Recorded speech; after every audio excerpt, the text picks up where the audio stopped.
Namaskar, Honorable Prime Minister Sir. My name is Jovita Patra and I am a student of class 10th of Jawahar Navodaya Vidyalaya, Gurugram, Haryana. It's my privilege and great honor to participate in the Pariksha Pe Charcha 2023.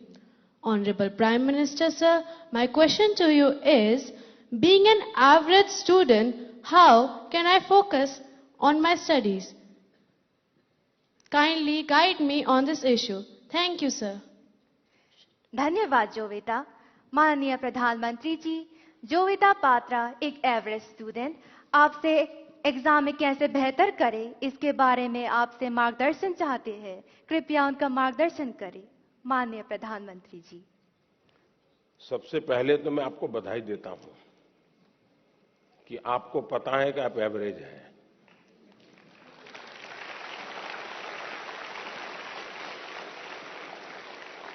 वरना ज्यादातर लोग ऐसे होते हैं जो below average होते हैं और अपने आप को बड़ा तिश्मार का मानते हैं, सब बंदर के व्यापारी मानते हैं। तो मैं सबसे पहले आपको और आपके माता पिताजी को भी बधाई देता हूं।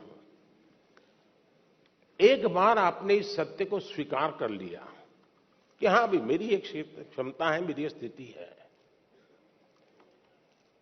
मुझे अब इसके अनुकूल चीजों को ढूंढना होगा। मुझे बहुत बड़े तिश्मारखा बनने की जरूरत नहीं है। हम अपने सामर्थ्य को जिस दिन जानते हैं ना, तो हम सबसे बड़े सामर्थ्यवान बन जाते हैं। जो लोग खुद के सामर्थ्य को नहीं जानते, उनको सामर्थ्यवान बनने में बहुत सारी रुकावटें आती हैं। इसलिए इस स्थिति को जानना, ये अपने आप में ईश्वर ने आपको शक्ति दी है, आपके टीचर्स ने शक्ति दी है, आपके परिवार ने शक्ति दी है। और मैं तो चाहूंगा हर मां बाप से, आप बच्चों का सही मूल्यांकन कीजिए। उनको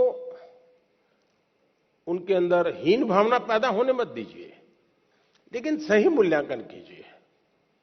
कभी कभी आप लोग उसको कोई बहुत बड़ी महंगी चीज लानी है तो आप आराम से उसको कहें, नहीं भैया अपने घर की इतनी ताकत नहीं है, ये चीज हम नहीं ला पाएंगे, ऐसा करो 2 साल इंतजार करो।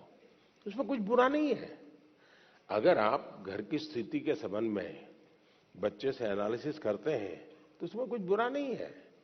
और इसलिए हम एक सामान्य स्तर के व्यक्ति हैं और ज्यादातर लोग सामान्य स्तर के ही होते हैं जी। एक्स्ट्रा ऑर्डिनरी बहुत कम लोग होते हैं जी। लेकिन सामान्य लोग असामान्य काम करते हैं, और जब सामान्य व्यक्ति असामान्य काम करते हैं तब वो कहीं ऊंचाई पर चले जाते हैं, एवरेज के मानदंड को तोड़ करके निकल जाते हैं।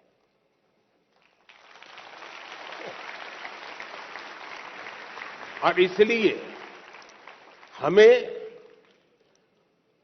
कभी भी ये सोचना है। दुनिया में आप देखिए, ज्यादातर जो लोग सफल हुए हैं वो क्या है जी? वो किसी जमाने में एवरेज लोग थे जी,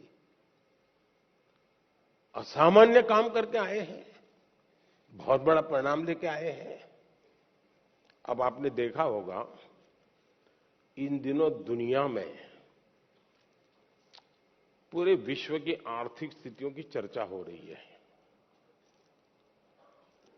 कौन देश कितना आगे गया, किसकी आर्थिक स्थिति कैसी है। और कोरोना के बाद तो ये बड़ा मानदंड बन गया है। और ऐसा तो नहीं है कि दुनिया के पास अर्थवेत्ताओं की कमी है। बड़े बड़े नोबेल प्राइज विनर हैं जो गाइड कर सकते हैं कि ऐसा करने से आर्थिक स्थिति ऐसी बनेगी, ऐसा करने से ऐसी आर्थिक स्थिति। कोई कमी नहीं है। ज्ञान का प्रवाह बांटने वाले तो हर गली मोहल्ले में आजकल अवेलेबल है, और कुछ विद्वान भी अवेलेबल है जिन्होंने बहुत कुछ किया है। लेकिन हमने देखा है कि भारत आज दुनिया में आर्थिक जो तुलनात्मक हो रहा है, भारत को एक आशा की किरण के रूप में देखा जा रहा है।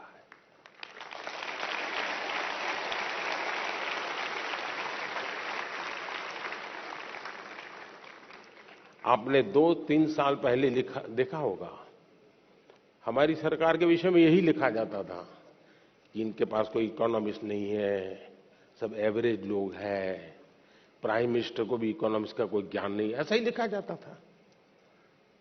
आप पढ़ते हैं कि नहीं पढ़ते ऐसा? लेकिन आज दुनिया में वही देश जिसको एवरेज कहा जाता था, वो देश आज दुनिया में चमक रहा है दोस्तों।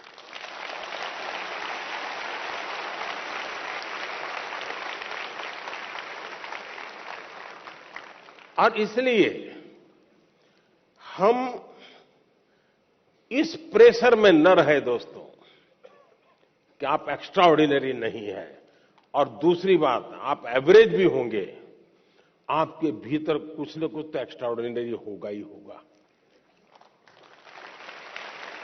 और जो एक्स्ट्रा ऑर्डिनरी है उनके भीतर भी कुछ न कुछ एवरेज होगा। हर एक के पास ईश्वर ने एक अभूतपूर्व क्षमता दी होती है, बस आपको उसको पहचानना है, उसको खाद पानी डालना है, आप बहुत तेजी से आके निकल जाएंगे, ये मेरा विश्वास है। धन्यवाद।